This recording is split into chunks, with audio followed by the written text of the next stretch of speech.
Siapa yang menganggap enteng adab, kalau dalam disiplin ilmu taklimul muta'allim tidak pakai adab, rufi'at, diangkat barokatul ilmi, keberkahan ilmunya hilang. Ai pinter mah pinter tapi kablingnya. Keberkahan ilmu itu dapat dari mana? Dari adab. Sehingga banyak cerita orang cuman khidmat ke kiainya, khidmat ke guru ngaji di pesantren, lalu keluar dari pondok minta doa kiai, ya kiai saya pamit pulang, ya sudah sana biar berkah ilmunya manfaat. Kalau dipikirin mah ilmu apa saya ngaji? Enggak apa enggak. Kerjaan di pondok cuman bantuin masak buat santri, ngurusin anaknya kiai, bantu ngasuh. Kalau kiai datang di nyuci beca, nyuci sepeda, mana ilmu yang mau berkah? Tapi karena doanya guru, keridhaan guru, Allah yang berikan ilmu itu bisa langsung masuk ke dalam hati. Karena apa? Berkah dari guru. Ini kalau menyepelekan adab, akhlak, berarti nanti akan terbiasa dengan menyepelekan sunnah-sunnah. Adabnya dianggap enteng, disepelekan, nanti dia terbiasa menyepelekan sunnah. Ketika sudah menyepelekan sunnah, dia akan menyepelekan fardu. Ketika sudah menyepelekan fardu, tidak dipenuhi sholat fardu 5 waktu, rukun Islam sudah mulai dianggap enteng, maka otomatis bihirmanil ma'rifah. Ma'rifat itu susah, tapi dia anggap enteng, padahal susah. Dari kemarin kita sudah baca wasiat-wasiat, bagaimana itu waro, bagaimana zuhud, bagaimana sikap tawadu, bagaimana sikap orang yang bertaubat kepada Allah, dianggap enteng semua. Sehingga apa yang terjadi? Terhalang makrifat, terhalang hakikat wusul ke Allah gara-gara apa? Menganggap enteng sunnah-sunnah. Menjadi seorang pribadi yang zuhud. Kemarin sudah disampaikan, takwa itu di atasnya nanti ada zuhud. Tidak ada lagi dunia dalam kehidupan hatinya, yang ada adalah akhirat. Tidak ada lagi apa-apa yang bisa menggodanya. Semuanya sirna, yang ada hanya Allah, yang ada tujuan adalah Allah. Sehingga di lisannya terbiasa dengan ilahi anta maksudi, ya Allah hanya engkau tujuan saya. Waridhoka matlubi, terserah orang mau suka apa tidak, yang penting engkau suka dan engkau ridho ya Allah. Aktini, berikan saya apa? Mahabbataka, kecintaan yang besar kepadamu, wa ma'rifataka, dan ma'rifat kepadamu, kenal lebih dekat dengan Allah, sehingga orang kalau sudah begini tidak ada keinginan untuk kenal dengan yang lain, tidak ada sudah kekhawatiran, lupa jalurnya dari mana. Lihat di catatan nasab silsilah, dari mana saya mengamalkan amalan itu, sampai ke Rasul enggak? Kalau sampai, pegang teguh itu. Kalau putus perlu dipertanyakan, itu mana itu? Nah, ya torikoh teu kudu salat cenah ieu mah, nu penting eling. Wah, itu rekod non eling teh. Enggak apa-apa salat, yang penting mah kurban unggal tahun. Dari mana ini? Ada. Kalau enggak ada, hati-hati. Tapi kalau sudah jelas wusul sampai sanad silsilahnya musalsal ke Rasulullah, ya tidak boleh diragukan. Tinggal soal kitanya harus punya keyakinan yang kuat. Yakin tidak bisa ketemu kecuali dengan jalankan. Kenyang tidak akan pernah ketemu kecuali Anda makan makanan, masukkan ke dalam mulut, kunyah pelan-pelan, lalu telan. Lama-lama tidak usah kita minta sendawa sendiri, sampai ketika ditawarkan untuk nambah, hatur nuhun, alhamdulillah, tos wareg udah kenyang. Kang, ini sate kambing kan hobi wareg. Akang senang martabak. Sebab atau sebab aku mah.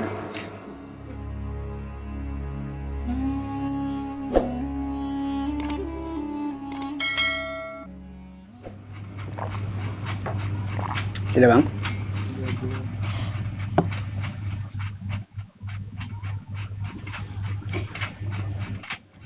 A'udzu billahi minasyaitonir rajim. Bismillahirrahmanirrahim. Ila hadratin nabiyil mustafa Rasulillah sallallahu alaihi wasallam wa khulafair rasyidin sayyidina Abi Bakrin wa Umar wa Utsman wa Ali wa jami'it tabi'in wa tabi'it tabi'in wal awliya'il muttaqin wa syuhada'i was sholihin wa malaikatil muqarrabin. Sahibu hadal kitab dan kifayatul. Nafa'anallahu bi'ulumihi wa bi barakati masyayikhi fi buntir santan kullihim. Abaina wa ummatina wa jaddatina wa ajdadina wa ammamina wa ammatina wa jami'il muslimina wal muslimat wal mu'minina wal mu'minatil ahya'i minhum wal amwat syai'ulillahi lahumul fatihah. A'udzu billahi minasyaitonir rajim. Bismillahirrahmanirrahim. Alhamdulillahi rabbil alamin arrahmanir rahim maliki yaumiddin. Iyyaka na'budu wa iyyaka nasta'in ihdinas siratal mustaqim siratal ladzina an'amta 'alaihim ghairil maghdubi 'alaihim waladdallin. Wasiat keberapa ini, Wan? 5. Sunnah ya, masih sunnah. Aja sudah ketemu itu. Nazomannya ya. Idla dalila.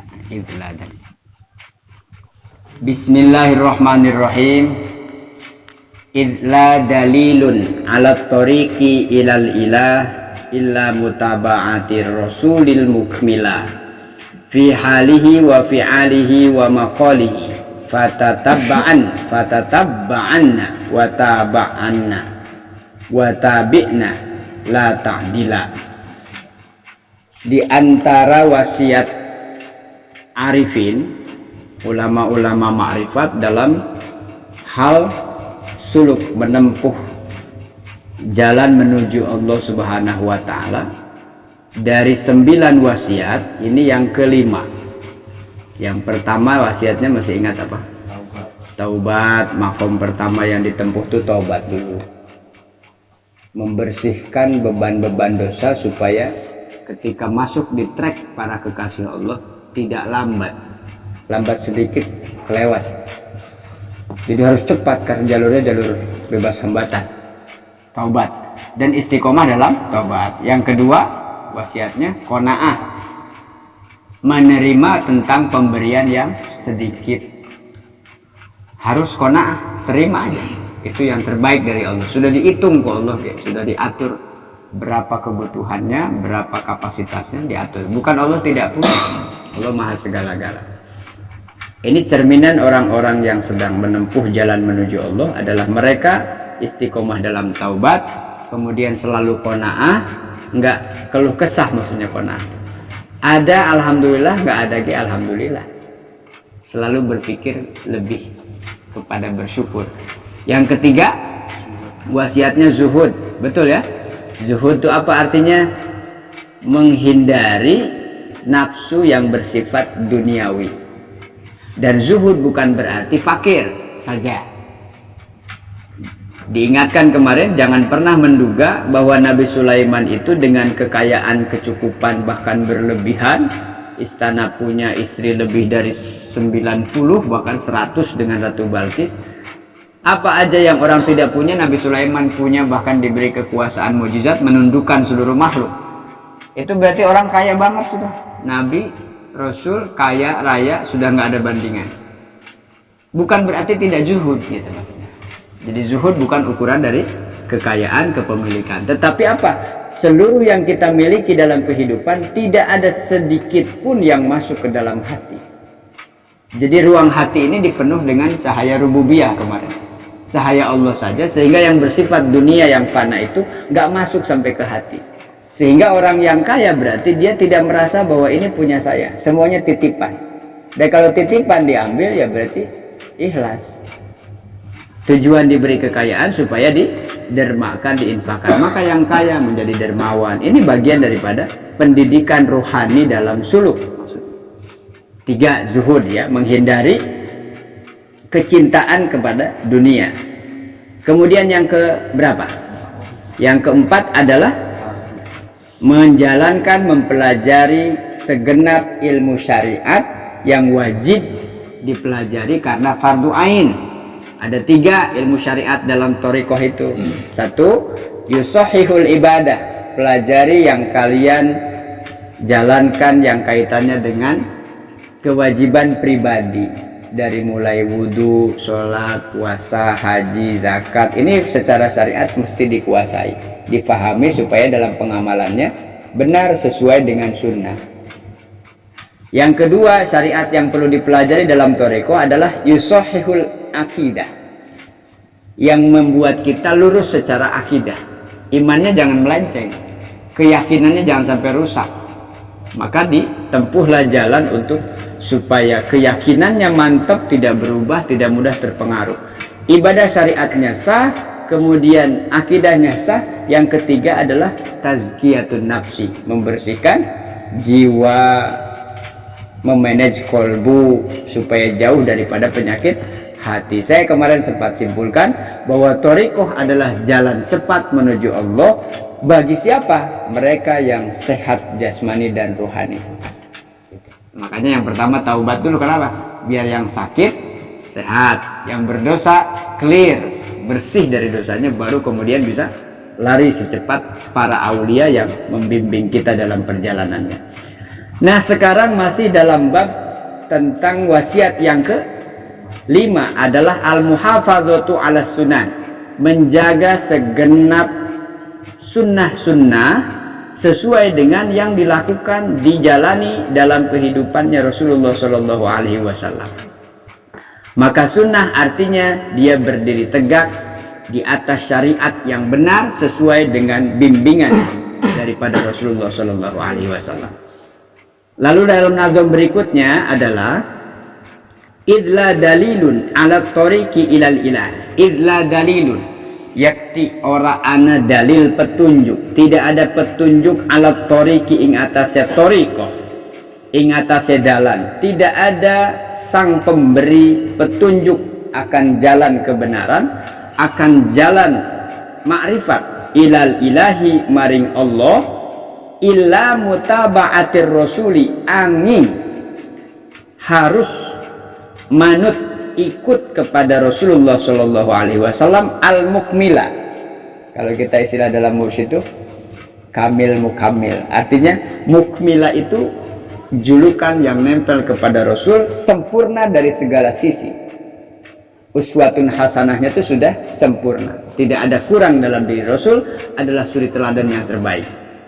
Nah, yang pertama menjelaskan bahwa tidak ada petunjuk yang valid, yang akurat, yang 100% kebenarannya menuju Allah Subhanahu wa taala, atau dalam bahasa orang thariqah, orang suluk adalah jalan menuju makrifat, yaitu hakikat makrifat kepada Allah, kecuali caranya adalah harus mengikuti bagaimana Rasulullah juga wusul kepada Allah Subhanahu wa taala. Rasulullah sampai kepada Allah di samping pilihan sebagai utusan Allah, hamba pilihan, dipanggil, ketemu, diberikan wahyu, komunikasi yang tidak pernah putus, hati yang selalu bergantung kepada Allah. Itulah salah satu cara. Tidak ada cara lain kecuali mengikuti kepada Rasulullah Shallallahu Alaihi Wasallam sesuai dengan firman Allah. Apa katanya? Atiullah wa atiur Rasul. Kalau taat kepada Allah berarti wajib taat kepada Rasul. Sudah pasti. Dan dipastikan orang yang maksudnya niat taat kepada Allah tapi tidak taat kepada Rasul, dipastikan sesat, dipastikan salah jalannya. Ya contoh, ada orang punya keyakinan baru, sudah banyak kasus, ada orang mengaku nabi, mengaku malaikat, mengaku dapat bisikan, belum lama juga kemarin masih hangat viral. Ya akhirnya mereka meyakini apa? Ketika dibilang sesat ya nggak merasa. Kenapa? Merasanya tujuannya sama-sama menyembah Tuhan yang Maha Esa, yaitu Allah. Tapi secara syariat kok ada sholat, katanya madhab timur, madhab utara, madhab barat, madhab selatan. Jadi sholatnya itu ke segala arah.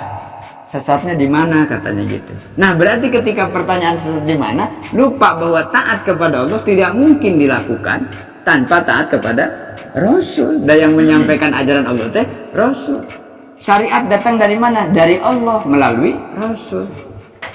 Hakikat juga siapa menceritakan? Ya Rasul. Gitu ya. Jadi idla dalilun ala tariqi ilal ilah. Tidak ada jalan yang lain untuk menempuh jalan menuju Allah. Dalam bahasa tasawuf adalah hakikat, yaitu nanti ma'rifat kepada Allah, kecuali harus taat dan patuh mengikuti Rasulnya, yaitu Nabi Muhammad SAW al-mukmila, yang sudah sempurna, paripurna. Dalam hal apa Pak saya harus mengikuti Rasul? Saya kan manusia biasa. Dalam hal apa? Maka disebut sunnah itu kenapa? Apa yang pernah terjadi yang Rasul lakukan. Fi halihi, ing dalam tingkah Rasul, tentang sikap, akhlak, adabnya Rasul. Wa fi alihi, lan agawene Rasul, perbuatannya Rasul. Wa maqalihi, lan ucapannya Rasul, perkataannya Rasul. Jadi wajib hukumnya buat kita yang sedang menempuh jalan menuju hakikat adalah mengikuti laku lampah perbuatannya Rasul, ucapannya Rasul, keadaan dalam masa hidupnya, baik pribadinya dengan Allah, pribadinya dengan sesama manusia, di dalam lingkungan keluarganya, di lingkungan bersama dengan orang banyak para sahabat, juga bagaimana sikap Rasul ketika berhadapan dengan musuh-musuh Allah. Bagaimana Rasul begitu tegas terhadap kedzaliman, asyidda'u 'alal kufar, ruhama'u bainahum. Ini harus ditiru maksudnya. Yang jelas-jelas sudah Rasul, sudah dipilih oleh Allah, mencontohkan kepada kita bahwa untuk sampai kepada Allah, Anda harus mengikuti apa yang sudah Allah berikan petunjuk melalui nabinya, yaitu Nabi Muhammad SAW, dalam hal keadaannya, kehidupannya, perbuatannya, bahkan apa yang Rasulullah katakan, ikuti. Fatatabba'anna, maka teman-teman nganut sira, melu sira, wa taba'na lan manut sira, la ta'dila al aja nyimpang, jangan keluar dari itu. Maka itulah istilah yang sering kita perdengarkan, yang sering kita faham bersama, berjalan di atas syariat yang benar, artinya berjalan sesuai dengan petunjuk Nabi Muhammad SAW. Hadza utawi iki iku ta'lilun illat liwujubil muhafadzati, iku ta'lilun sebab kausal, hubungannya sebab akibat nanti.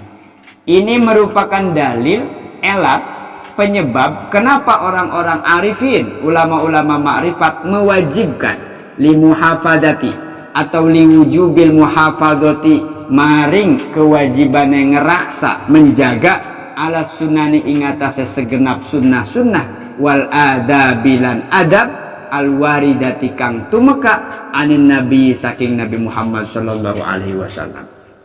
Jadi ini yang menjadi sebab kenapa harus menjaga sunnah-sunnah. Kemarin sudah dibahas bagaimana cara Rasul tidur, bagaimana adab Rasul ketika bertamu, bagaimana adab Rasul ketika berorganisasi, bagaimana adab Rasul makan, bertetangga, bersaudara, berkeluarga, bahkan adab Rasul ketika berhadapan dengan musuh, bukan cuma muslim, sesama muslim, munafikun, fasikun, tapi dengan orang kafir juga. Ada dua, ada harbi, ada zimmi. Ketika bertemu kafir yang betul-betul jelas melawan, menentang Rasul, menghalangi dakwahnya Rasul, maka tidak ada kata lain, harus dihadapi. Dan ada perintah Allah, jangan engkau berlari dari tengah medan pertempuran, jihad fisabilillah, mati di medan perang. Tapi ada saatnya Rasul juga berkasih sayang kepada siapa? Kepada seluruh umat manusia, bahkan makhluk Allah yang ada di bumi, semuanya harus punya kasih sayang. Itu diikuti tuh. Nah, inilah yang menyebabkan kenapa orang-orang salikin, muridin, orang-orang yang menempuh thariqah dalam amalannya, mereka harus menjaga betul sunnah-sunnahnya Rasul, adab-adabnya Rasul, yang itu jelas-jelas datang daripada Nabi Muhammad SAW melalui bimbingan Allah wasilah malaikat Jibril alaihi salam. Anin nabiyyi ay wa innama wajabat lan satuhune wajib li'annahu karena satune kelakuan iku la dalilun ora ana dalan iku tetep, la dalila ora ana dalan iku tetep, ala tariqi ing atase dalan al muwassili kang menyampaikan, kang gawe tumeka ilallahi maring Gusti Allah, illa mutaba'atir rasuli angin nganut maring Rasul, fi dzalika ing dalam mengkono-mengkono halihi wa fi'alihi wa maqalihi.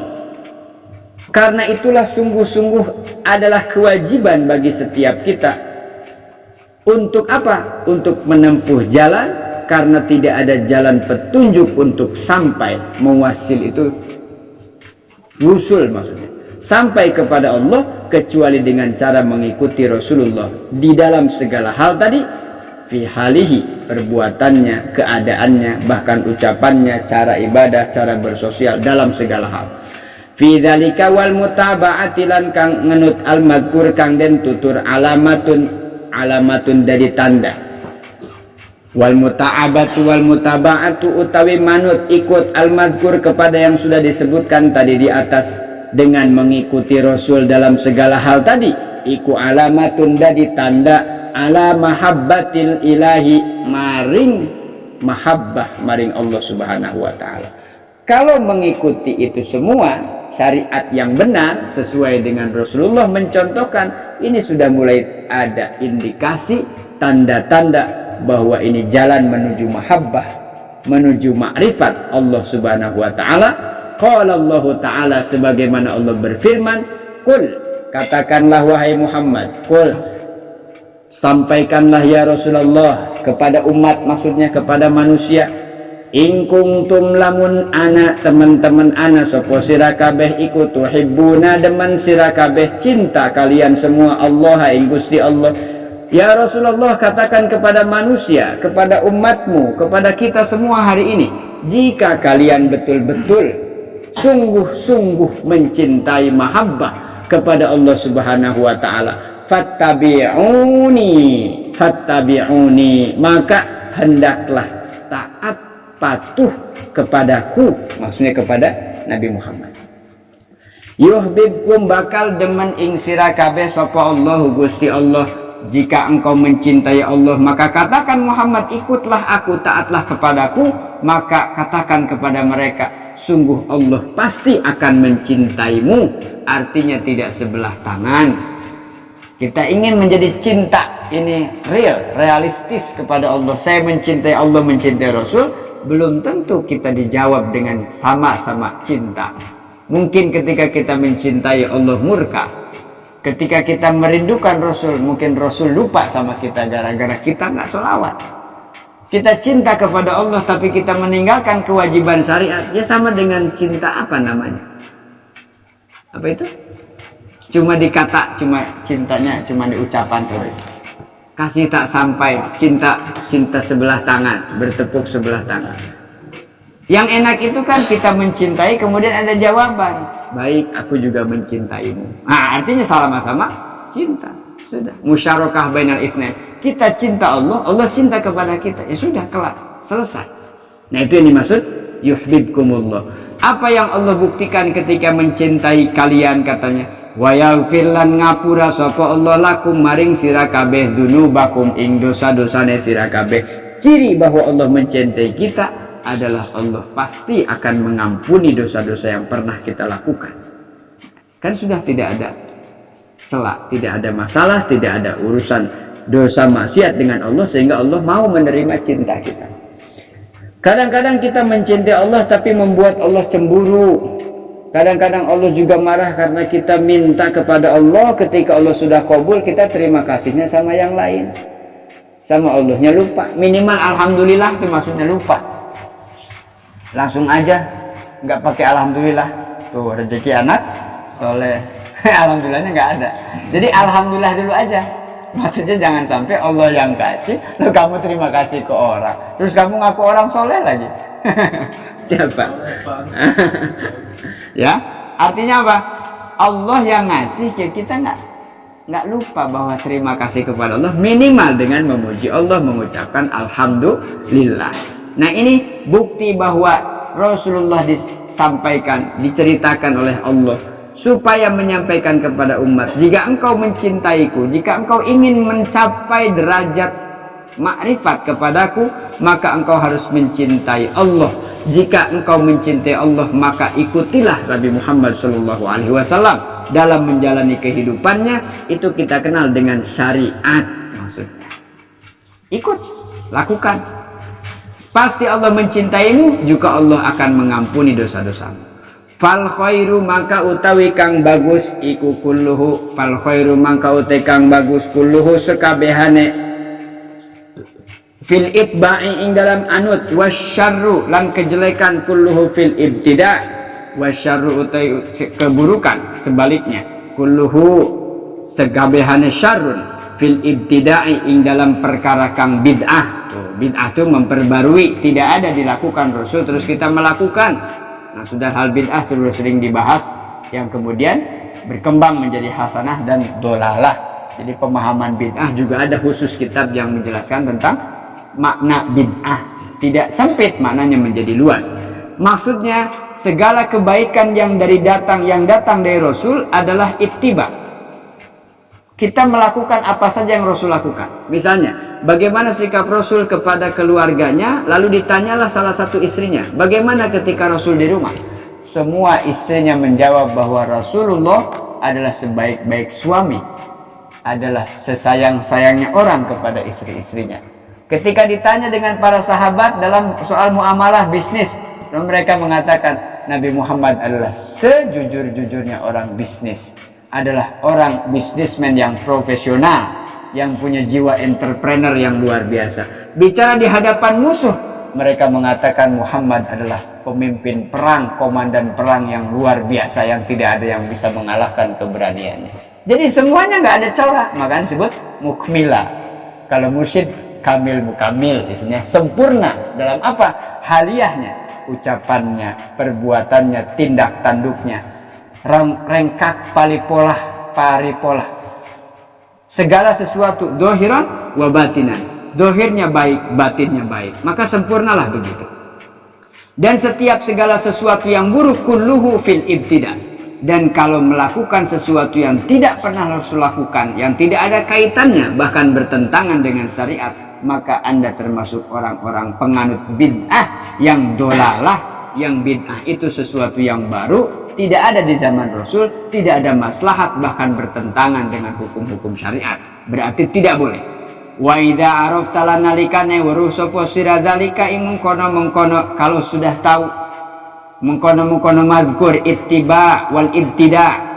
Kalau engkau sudah mengetahui persis paham tentang mana yang harus dilakukan, mana yang harus dihindari, fatatabba'anna, maka sungguh-sungguh ikutlah menut sira ahwalahu ing tingkahe Rasul sallallahu alaihi wasallam, wa af'alahu lan perbuatan-perbuatan Rasul, wa aqwalahu lan ucapan-ucapan Rasul, ai istiqra'uha wa hasluha, ai istiqra'uha pengakuan, ngaku sira istiqra' ngalampahi ngamalakan, wa hasluha lan ngasilakan ing aqwal ahwal, wa a'rafuha lan dadi wong kang ngaweruhi ing kabeh, wa tabi'ahu lan anut ing Rasul fiha ing dalam syariat, ing dalam mengkono-mengkono ahwal af'al wa aqwal, la ta'dila anha lan aja ta'dila aja nyimpang sira anha saking aila tamilla an mutaba'atihi,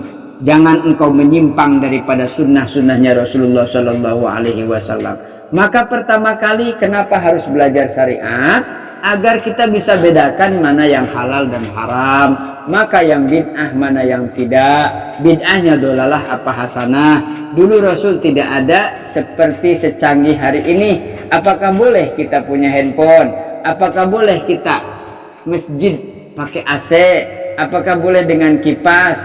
Dulu Rasul juga kepanasan, padang pasir, matahari. Sekarang kita juga kepanasan, tiba-tiba ada usul harus pasang AC, pasang kipas. Sementara dulu masjid Rasul nggak ada yang pakai kipas, nggak ada yang pakai AC. Panas ya kepanasan, hujan ya kehujanan. Tapi tidak menggugurkan keimanannya, tidak melemahkan semangat dakwahnya.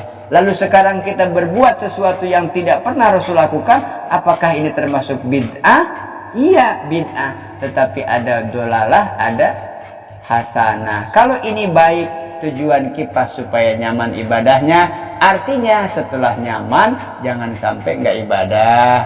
Dulu nggak layak, sekarang layak, artinya Allah sudah beri nikmat, jangan sampai lupa. Dulu pengen, sekarang dikasih, jangan sampai lalai. Kan dulu kita menginginkan supaya nyaman, supaya luas, supaya tenang ibadah, nggak kena bocor, nggak kena panas, hujan nggak kehujanan, panas nggak kepanasan, sudah. Nah itu bid'ah, ya, tapi hasanah untuk kemaslahatan jamaah supaya beribadahnya tenang. Lalu kita buatkan masjid yang layak, kita usahakan perjuangkan sepenuh hati, banting tulang, zahir dan batin.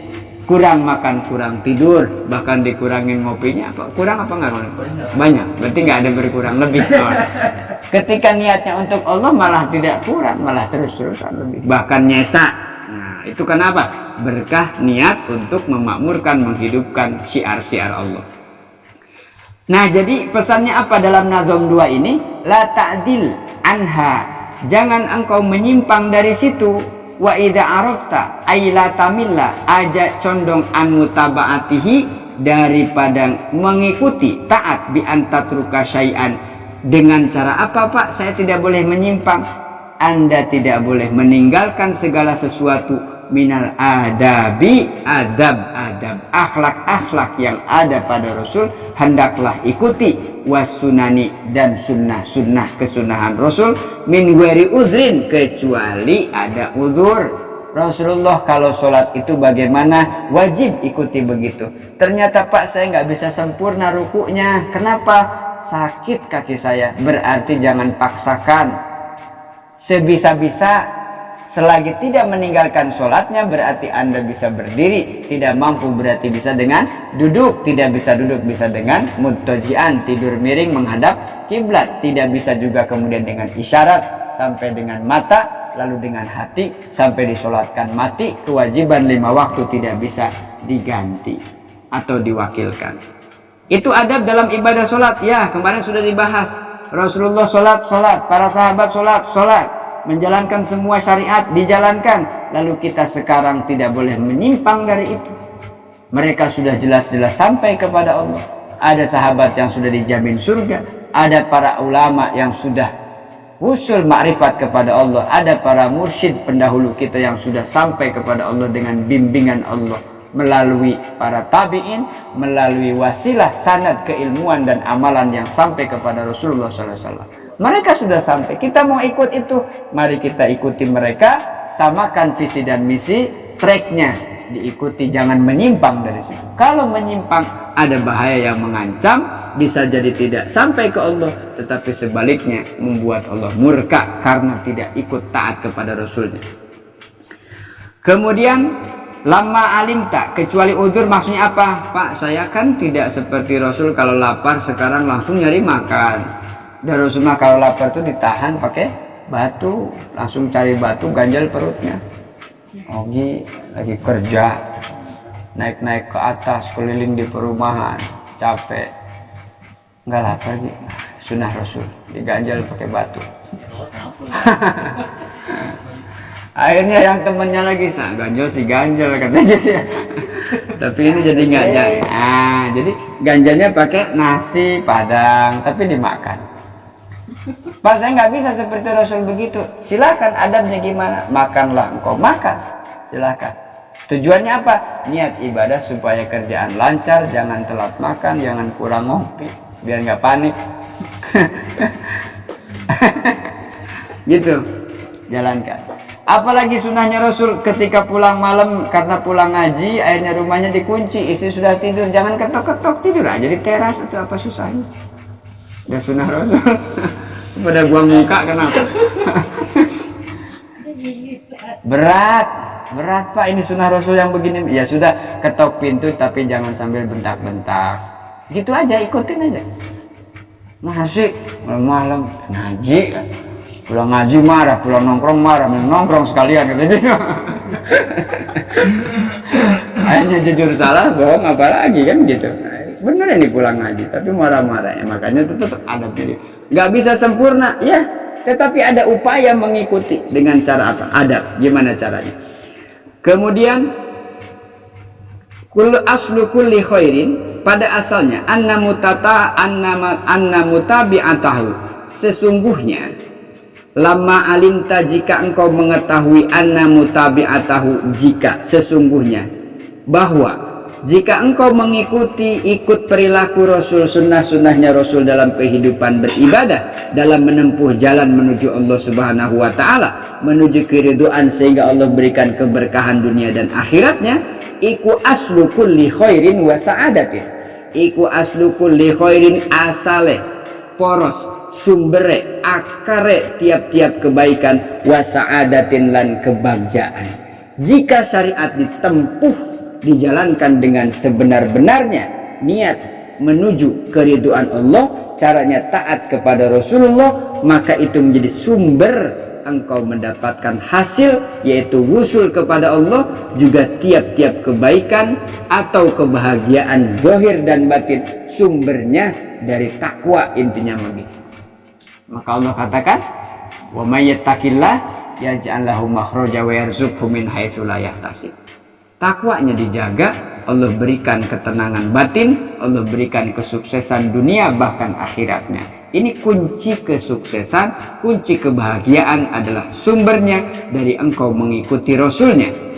Waqala Abdullah bin Mubarak, Imam Abdullah bin Mubarak radhiyallahu anhu, sahabat Abdullah bin Mubarak radhiyallahu anhu ngendika berkata, man utawi sapane wong tahawana kang ngenteng-ngenteng sapa man bil adabi kelawan adab, ukiba bakal den timpa, bakal den balas bihirmanis sunani kelawan ngentengaken sunnah.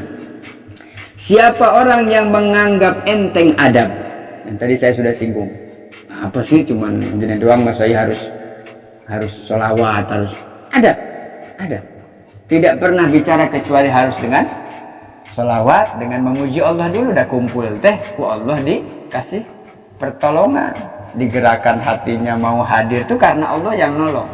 Kita datang sholat itulah haula wala quwata illa billah, sudah tidak ada daya upaya kita melangkahkan kaki untuk ibadah kecuali karena kekuatan itu datang dari Allah. Juga tidak bisa kita menghindari maksiat kecuali itu karena ditolong oleh Allah. Peluangnya ada, tapi kok nggak greget mau datang ke tempat maksiat. Kenapa? Hati saya kok nggak pengen ya. Pengennya kok datangnya ke masjid ngajian. Padahal sekarang jam segini lagi sedang-sedangnya, lagi rame-ramenya, baru pada buka. Ya kali? Itu berarti apa? Hati yang digerakkan ke Allah, hatinya. Sehingga kaki ini mudah langkah, tangan mudah, ringan, digerakkan ke masjid, digerakkan ibadah karena kekuatan dari Allah. Maka kata Abdullah bin Mubarak mengatakan, siapa orang yang menganggap enteng, menyepelekan adab, uqiba bihirmanis sunan, maka nanti dibalas, apa balasannya? Dia akan terbiasa dengan menganggap enteng terhadap sunnah-sunnah. Sunnah iya atau etamah. Akhirnya karena menganggap enteng, akhirnya dia tidak ada greget menjalankan sunnah. Yang penting makan wajib nawai kan 5 waktu. Iya sih lumayan lah 5 waktu. Gitu. Kemarin sudah saya cerita. Yarfa'illahu alladhina amanu minkum walladhina utul ilma darajat. Allah akan mengangkat orang-orang yang beriman. Derajat orang beriman naik. Di dunianya apa? Berkah rezekinya, berkah umurnya. Di akhirat masuk ke dalam surga. Kemudian apa lagi derajatnya? Walladzina utul ilma darajat. Adapun orang yang diberikan ilmu pengetahuan, sudahlah dia beriman, dia punya ilmu pengetahuan, dia amalkan, dia manfaatkan, dia ajarkan kepada orang. Jariah dari ilmunya itu mengakibatkan derajatnya tidak satu tapi beberapa derajat. Ini kan bedanya di situ. Nah, ketika minimal yang kita pilih, maka yang wajib saja sudahlah, alhamdulillah bisa sholat 5 waktu bertahap. Nggak bisa sekaligus. Makanya ketika sekaligus korslet kadang-kadang. Ini berapa kekuatan kipas ini wattnya? Lalu pakainya baterai ABC yang kecil gitu, yang kecil-kecil. Nggak gerak-gerak aja, nggak ada sinyal aja. Tapi ketika powernya besar, KWH-nya besar, ya saya nggak paham juga soal itu.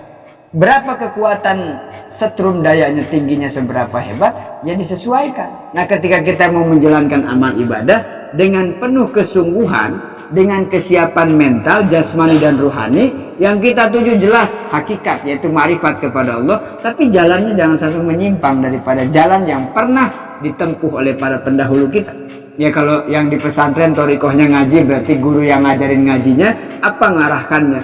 Ikutin. Dawim ala darsi la tufariquhu. Tetaplah engkau deres dimanapun. Khairu jalisin fi zaman alkitab. Dimanapun kau duduk, jadikan kitab sebagai teman sejati. Jadi ya saya barangkali senangnya begitu. Ya sudah, dengan duduk itu saya nggak sendiri, temennya baca kitab deres. Itu jalannya. Kata mursyid dalam toriko acak di Aisyadiliyah, amalkan ini sekian ribu, ini sekian ribu, ikutin jalan kan.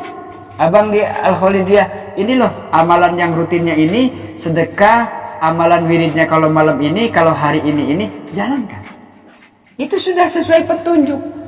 Kalau ngikutin petunjuk yang sudah kita dengar, kita dapatkan dari mursyid, dari guru yang pernah kita belajar, itu kan mereka pembimbing. Kalau melenceng saja sudah pasti korslet.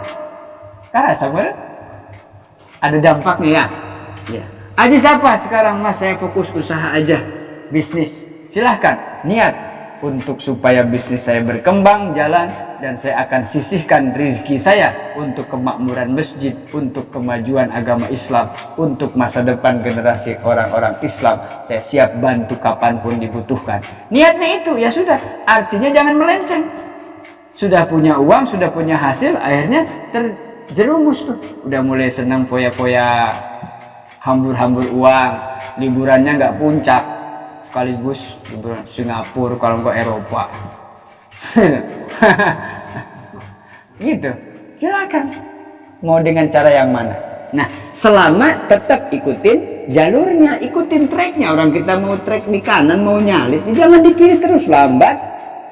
Tangkap sama dishub, disangkanya ada apa-apa. Kok mobilnya spot kok jalan di bahu kiri? Maksudnya apa? Oh, gitu kan, polisi marah ya. Ini kanan harus, lo ngagerung nawai atau ngagerung tapi tengebut-ngebut. Ongko nyalip tapi tengebut kan dari belakang di klakson. Dulu aturek nyalip mau gitu. Nah, itu gambaran di perjalanan sama. Thariqah adalah jalan metode menuju ma'rifat, tetapi di situ banyak persaingan dan banyak juga yang sebagian mereka tidak disiplin dalam perjalanannya. Maka wajar hasilnya pasti berbeda. Jadi tergantung cara yang kita tempuh. Jangan sampai lepas daripada gurunya masing-masing, mursyidnya masing-masing. Apa yang sudah ditunjukkan, ikuti saja. Ulah banyak komentar. Diam. Belum bisa nyupir sendiri, jadilah penumpang yang baik. Duduk, diam, tenang. Udah. Kalau panik ada apa-apa, istighfar. Tanya sama gurunya, Pak, kenapa begini? Gimana kalau nanti macet? Sudah, saya sudah pernah jalan ini. Saya sudah tahu jalan yang ini. Ada resiko, tenang tapi ada solusinya. Tuh, ikutin saja. Yakin dah kalau yang nurut mah, insya Allah sampai dengan selamat dengan cepat. Itu yang dikatakan. Maka siapa yang mengentengkan, menganggap sunnah, misalnya menganggap enteng tuh gunting kuku kan, bersihin kuku sunnahnya kapan? Tiap hari Jumat sebelum berangkat Jumat. Itu tuh ya nggak seberapa. Lalu kita anggap isukan dewe bebas dan penting mah kuku bersih. Secara tidak langsung kan ucapan ini kan jadi kufur. Bahwa ada sunnah menggunting kuku, bersih ketiak, bulu ketiak, bersih kumis, jenggot tuh hari Jumat sebelum berangkat Jumat. Itu kan sunnah tuh yang begitu-begitu. Terus kemudian sunnah ketika mau berhubungan badan wudhu dulu. Sudah kan kagok mesti pugu pikiran sunnah, mesti wudhu lah. Pas sudah wudhu biar nggak batal lah, ini jaga jarak. Atau mau jadi mau jaga jarak. Ayo dah katanya enggak punya wudhu, akhirnya nggak jadi-jadi. Sama-sama punya wudhu. Sunnah itu begitu. Terus makan dengan tangan kanan, kemudian menyuap dengan 33 kunyahan. Kita kan yang gitu-gitu nggak pati ngeh kan? Dari anggapnya ada yang penting mau kenyang. Nah, ketika tidak disampaikan hal-hal yang berbobot fadilah kesunahan, ya selama ini kita akan menganggap enteng. Coba aja dirasain kenapa sih harus mengunyah dengan 33 kali kunyahan yang dilakukan Rasul. Ngambil nasi. Lama kayak gitu kan. Berapa kunyahan? Kenapa? Ini ususnya sudah didesain sama Allah. Usus sudah didesain, dia hanya menerima cernaan yang hasil kunyahan yang lembut sehingga supaya tidak ada masalah dalam pencernaan. Nya akhirnya wajar atuh anu sendirinya beuteung, anu lambung, anu liver. Karena apa? Sunnah ini dianggap sepele. Minum dengan berdiri dianggapnya apa sih? Yang penting minum lah. Akhirnya dibiasain anak-anak ambil galonnya berdiri tinggi. Nanti pas duduk deku. Deku tahu apa ya? Si deku jongkok atau duduk sebentar minumnya gitu.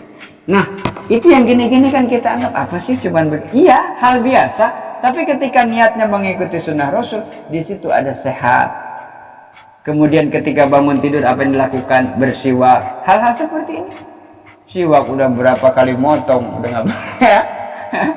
Tiap yang haji dapat siwak, tapi entah di mana gerangan itu siwak. Cuma tinggal cerita. Ada siwak, ada sorban di rumah. Atau tepunggal kue gesa Jumat sekali dipakai, kalau Jumatan doang pakai sorban. Ya kira-kira nggak seneng misal yang buat ini nggak enak takut dikata atau warna coraknya yang agak trendy, nggak apa-apa tapi niatnya sorban, asal jangan yang mereknya tebara rubuh. Oke. Ya kan sunnah tuh yang begitu-begitu. pakai sepatu, pakai sendal, kalau masuk masjid lepas kaki kanan dulu, masuk keluar kaki kiri. Yang gini kok banyak ya Kang ya? Iya. Nah, kita terlalu banyak menyepelekan sehingga apa? Lama-lama tidak sama yang sunnah-sunnah itu apa sih? Kok jadi asing padahal kita harusnya ikut Rasul. Dan resikonya apa? Siapa yang menganggap enteng adab kalau dalam disiplin ilmu ta'limul muta'alim, dalam belajar antara murid dengan santri tidak pakai adab, rufi'at, diangkat barokatul ilmi, keberkahan ilmunya hilang. Ai pinter mah pinter tapi kablinga pinter, jurmiyah apal, imriti apal, baca kitab narawelang tapi teu berkah, jugjug katangkep we gara-gara salah ngomong. Jugjug masalah we bubar jamaah. Jadi apa? Keberkahan ilmu itu dapat dari mana? Dari adab. Sehingga banyak cerita orang cuman khidmat ke kiainya, khidmat ke guru ngaji di pesantren, lalu keluar dari pondok minta doa kiai, ya kiai saya pamit pulang, ya sudah sana biar berkah ilmunya manfaat. Kalau dipikirin mah ilmu apa saya ngaji? Enggak, apa enggak. Kerjaan di pondok cuman bantuin masak buat santri, ngurusin anaknya kiai, bantu ngasuh. Kalau kiai datang di nyuci beca, nyuci sepeda, mana ilmu yang mau berkah? Tapi karena doanya guru, keridhaan guru, Allah yang berikan ilmu itu bisa langsung masuk ke dalam hati. Karena apa? Berkah dari guru. Ini kalau menyepelekan adab, akhlak, berarti nanti akan terbiasa dengan menyepelekan sunnah-sunnah. Wa man tahawan, barang siapa yang menganggap enteng disunnani kelawan sunnah, biasanya katanya yang ceritakan Arifin, ulama makrifat menyatakan begini, siapa yang menganggap enteng terhadap sunnah-sunnah, ukiba, bakal terjadi, bakal ada, dibalas kebiasaan bihirmanil faroid. Awalnya menganggap enteng sunnah, lama-lama menganggap enteng yang fardu. Jadi qobliyah ba'diyah teh nggak semangat, kenapa dah sunnah iya. Awalnya sunnah qobliyah ba'diyah yang lama-lama dah sholat di atuh depan lamun orang keraya waktu, lama-lama nganggap enteng. Semuanya dianggap enteng. Nah, itu namanya menyepelekan adab. Wa man tahawana bil faraid. Siapa yang menganggap enteng hal-hal yang fardu, yang sudah jelas-jelas melekat pada kepribadian, hubungannya langsung dengan Allah. Siapa yang menyepelekan hal yang fardu, ukiba bihirmanil ma'rifah. Ini puncak nih. Maka dia akan menganggap enteng makrifat. Jadi nanti usulnya kepada Allah karena menyepelekan sunnah, menyepelekan fardu, awalnya dari menyepelekan adab. Adabnya dianggap enteng, disepelekan, nanti dia terbiasa menyepelekan sunnah. Ketika sudah menyepelekan sunnah, dia akan menyepelekan fardu. Ketika sudah menyepelekan fardu, tidak dipenuhi sholat fardu 5 waktu, rukun Islam sudah mulai dianggap enteng, maka otomatis bihirmanil ma'rifah. Ma'rifat itu susah, tapi dia anggap enteng, padahal susah.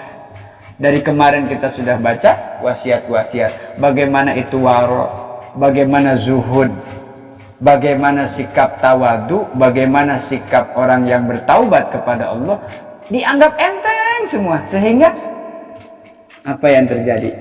Terhalang makrifat, terhalang hakikat wusul ke Allah gara-gara apa? Menganggap enteng sunnah-sunnah.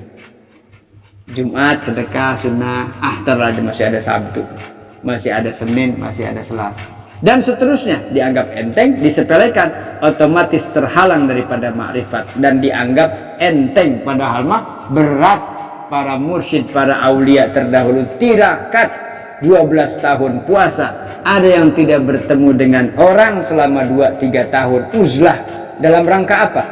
Pengen makrifat, pengen menempuh toriko sampai pada hakikatnya adalah makrifat kepada Allah. Setelah itu sudah menjadi seorang pribadi yang zuhud. Kemarin sudah disampaikan, takwa itu di atasnya nanti ada zuhud.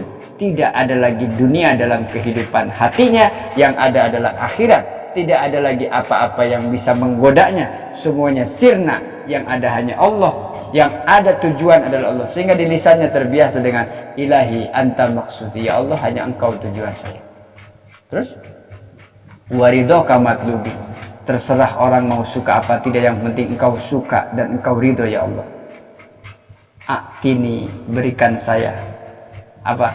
Mahabbataka, kecintaan yang besar kepadamu. Wa ma'rifataka, dan ma'rifat kepadamu. Kenal lebih dekat dengan Allah, sehingga orang kalau sudah begini tidak ada keinginan untuk kenal dengan yang lain. Tidak ada sudah kekhawatiran, la takhaf wa la tahzan. Bahkan ketika dia mati dia tidak menganggap mati tetapi hidup, yang kemudian sama mendapatkan rezeki di sisi Allah Subhanahu wa taala. Selamanya akan merasa begitu. Enggak ada kekhawatiran, enggak ada ketakutan. Ini salah satu jalannya adalah menjaga sunnah tadi. Apa yang kita bisa sekarang lakukan? Tahapan memang begitu, nggak bisa sekaligus. Tadi kita di awal sudah sepakat bahwa kita bukan turunan orang hebat, bahwa saya bukan turunan seorang yang wali, saya bukan seorang ulama besar. Kita orang biasa, kita orang awam, tapi tujuannya sama, punya keinginan sampai kepada Allah dengan selamat. Maka caranya ikuti saja para rasul, ikuti saja apa langkah-langkahnya seperti para rasul. Nabi Muhammad mencontohkan kepada sahabat, mentalkin para sahabat. Abu Bakar ditalkin, Umar bin ditalkin, Utsman ditalkin, Ali ditalkin, ikutin. Lalu mereka semua khulafaur rasyidin mentalkin para sahabat yang lain juga mentalkin para tabi'in, sampailah ke kita. Lupa jalurnya dari mana? Lihat di catatan nasab silsilah. Dari mana saya mengamalkan amalan itu? Sampai ke Rasul enggak? Kalau sampai, pegang teguh itu. Kalau putus, perlu dipertanyakan. Itu mana itu? Nah, ya torikoh teu kudu salat cenah ieu mah, nu penting eling. Wah, itu rekod non eling teh. Enggak apa-apa salat, yang penting mah kurban unggal tahun. Dari mana ini? Ada. Kalau enggak ada, hati-hati. Tapi kalau sudah jelas musul sampai sanad silsilahnya musalsal ke Rasulullah, ya tidak boleh diragukan. Tinggal soal kitanya harus punya keyakinan yang kuat. Yakin tidak bisa ketemu kecuali dengan jalankan. Kenyang tidak akan pernah ketemu kecuali Anda makan makanan. Masukkan ke dalam mulut, kunyah pelan-pelan, lalu telan. Lama-lama tidak usah kita minta sendawa sendiri. Sampai ketika ditawarkan untuk nambah, hatur nuhun, alhamdulillah, tos wareg udah kenyang. Kang, ini sate kambing kan hobi wareg. Akang senang martabak. Sebab itu aku mah. Ya. Orang kalau sudah dengan Allah hatinya ditawarkan, aduh alhamdulillah saya bukan nggak mau, silahkan buat yang membutuhkan aja. Ini kan kamu pengen ini dulu. Penuh hatinya sampai nggak ada ruang sama sekali buat yang lain selain Allah.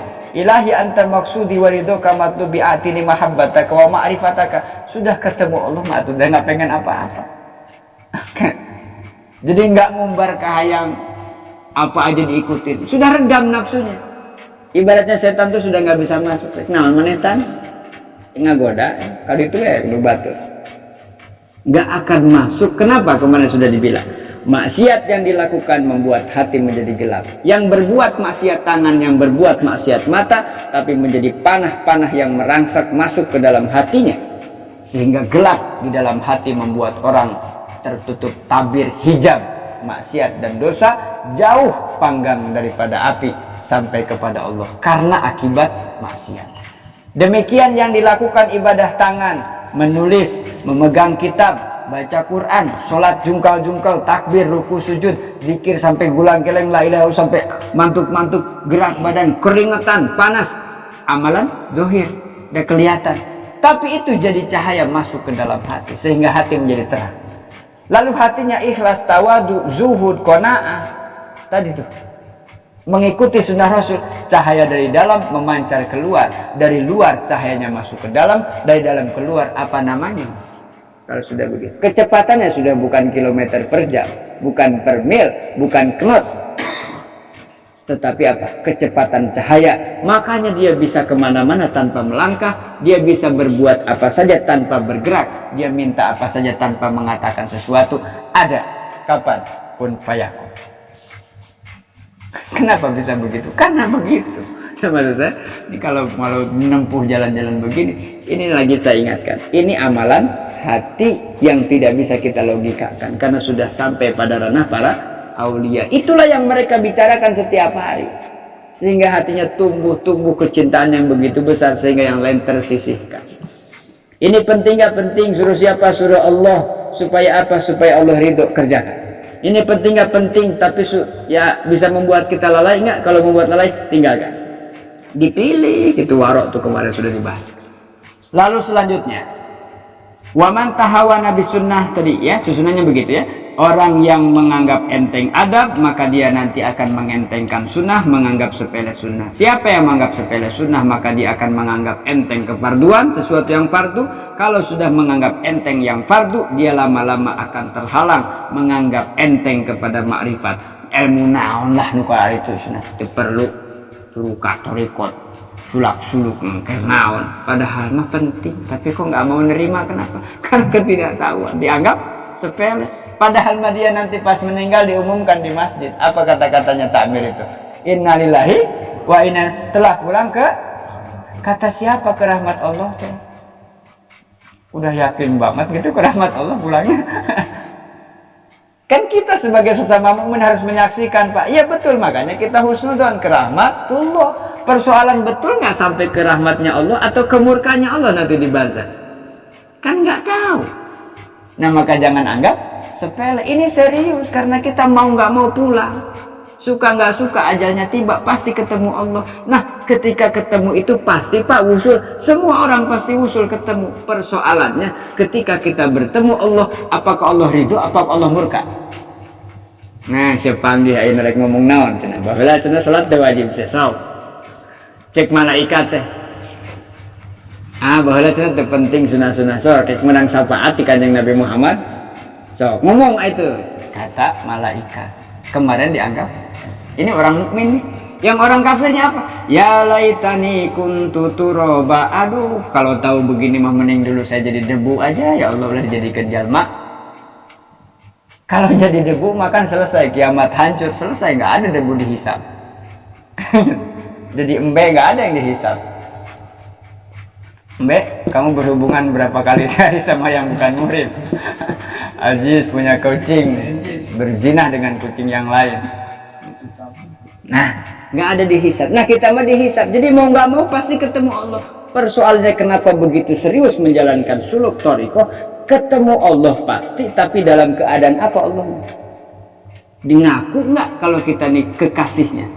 Ngaku nggak kalau kita ini mencintainya? Makanya ketika Allah mencintai manusia, maka Allah berikan ciri adalah mereka mudah melaksanakan sunnah-sunnah. Kata Allah, Qul in kuntum tuhibbunallah, jika engkau benar-benar mencintai Allah dengan sepenuh hati, maka ikutilah nabinya, yaitu Nabi Muhammad SAW. Pasti Allah mencintaimu dan Allah mengampuni dosa-dosamu.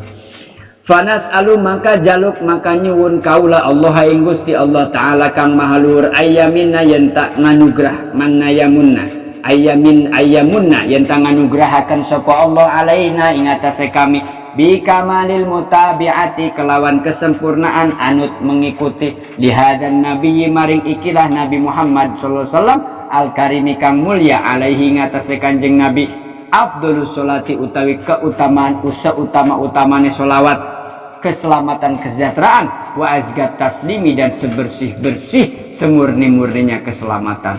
Ya Allah, kata musannif ini, kata mu'allif pengarang kitab ini, ulama ini mengatakan dalam tulisannya, kita semua memohon kepada Allah, semoga Allah memberikan anugerah kepada kita untuk bisa menyempurnakan ketaatan kita dengan melaksanakan sunnah-sunnahnya, meski memang ada tahapan-tahapan untuk mengikuti sunnah nabinya, yaitu Nabi Muhammad SAW. Ya, paham begitu ya? Jadi jangan sampai mengikuti menjalankan amaliyah dalam suluknya, thariqahnya masing-masing, tetapi melenceng, menyimpang daripada sunnah. Makanya Pak, saya kan nggak tahu apakah ini sesuai dengan sunnah apa tidak. Apa kata gurunya? Apa kata mursyidnya? Apa yang harus diamalkan? Bertentangan tidak dengan syariat? Tidak, berarti ikuti. Dan kita mah penumpang. Kalau sudah penumpang duduk yang diam, yang manis, jalankan amalannya. Sudah disediakan TV di masing-masing belakang joknya, sudah disiapkan sandarannya. Kalau ngantuk silahkan tidur. Kemudian ketika ada apa-apa, mau ke kamar mandi atau ada buang hajat, tinggal bilang. Asal jangan tiba-tiba rusuh di dalam satu kendaraan kapal yang besar, yang lain yang sedang khusyuk-khusyuknya terganggu, terhambat gara-gara ada orang yang rusuh dalam satu kapal. ikut saja sudah masing-masing. Tawasul jangan lupa, makanya tawasul jangan lupa tuh itu. Supaya ketika lupa, lalai, kebawa kena arus, semacam ada pengait, apa itu namanya? Ada kaitan, ada semacam pengingat alarm. Mau berbuat aduh, enggak. Apa jadinya? Kan itu yang Rasulullah dulu ajarkan kepada sahabat. Silahkan Anda mau berbuat apa saja, tetapi Rasul mengingatkan bahwa nanti ketemu dengan Allah dan akan dimintai pertanggungjawaban itu. Tidak ada alasan hujah. Ya Allah, saya kan fakir, boro-boro ka masjid unggal poe, da puguh neangan duit teh harese. Salat bedug zuhur masih di jalan, bedug asar kacapean, bedug maghrib ketiduran, bedug isya bablas, subuh sama. Akhirnya apa kata Allah? Sebegitu fakirkah engkau jika dibanding dengan Nabi Isa alaihi salam? Nabi Isa itu makanan daun-daunan, rumput-rumputan. Lalu taat kepada Allah, taat. Engkau kok masih makan nasi 3 kali sehari, bilang katanya repot, fakir. Ya Allah, saya kaya, banyak bisnis, banyak perusahaan, sibuk saya ngurusin karyawan. Sekaya apa dibanding Nabi Sulaiman? Tapi taat Nabi Sulaiman, taat. Kenapa engkau tidak taat? Padahal kalau kekayaan segitu mah enggak cetai kuku-kuku acan sedikit. Jadi apa yang membuatmu sibuk?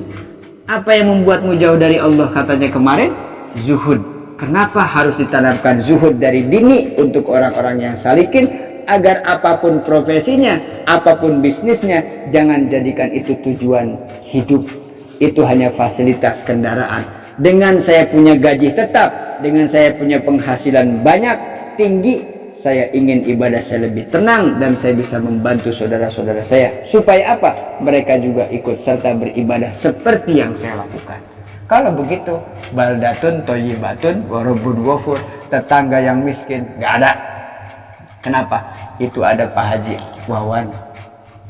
Dia butuh apa aja datang ke Haji Wawan, beres pokoknya mah. Tahu dia apain? Mana beres tenang terapi.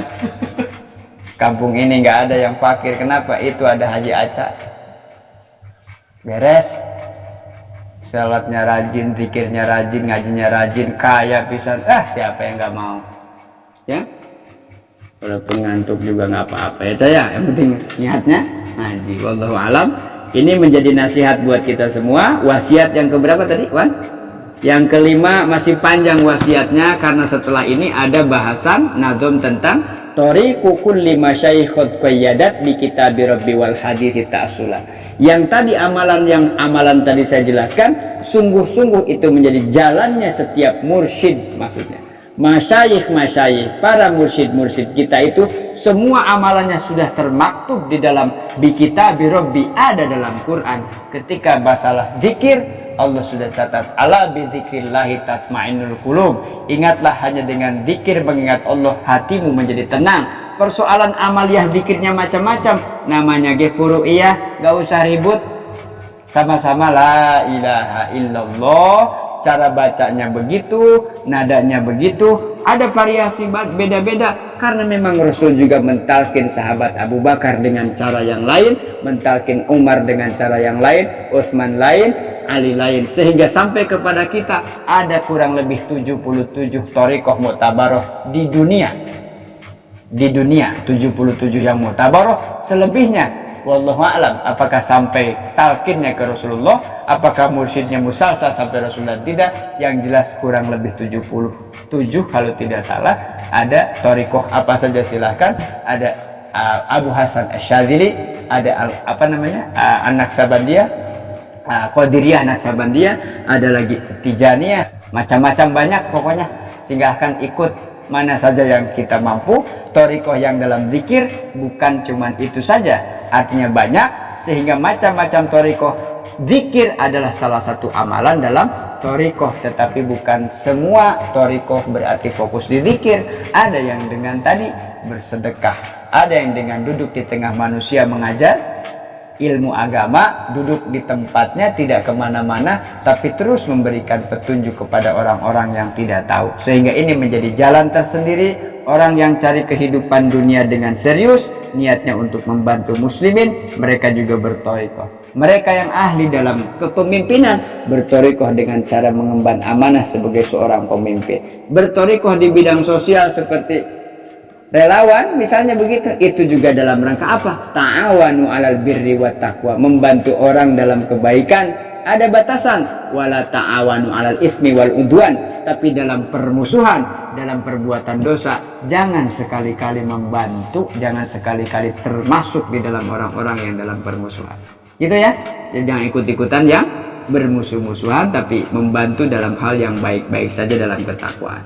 Nah, selanjutnya adalah nazom tentang setiap amalan para mursyid, para masyayikh qad qayyadat, sudah terangkum di kitab Rabbi, dalam kitabnya Allah yaitu Al-Quran, wal hadisu, dan hadis-hadis. Ada riwayat banyak, jangan khawatir ketika mursyid atau torikoh yang mutabaroh pasti sampai kepada Rasulullah. Tidak mungkin ngarang, tapi ada sanadnya sampai kepada Rasulullah SAW. Mudah-mudahan dalam menempuh jalan ini kita bisa diberikan kemudahan oleh Allah sampai masuk ke dalam treknya, jalurnya para aulia kekasih Allah yang sudah lebih dulu. Jadilah pemimpin-pemimpin umat di kemudian dengan penuh keteguhan, mujahadah dalam segala nilai-nilai ibadah, juga istiqomah. Amin ya rabbal alamin. Al-Fatihah.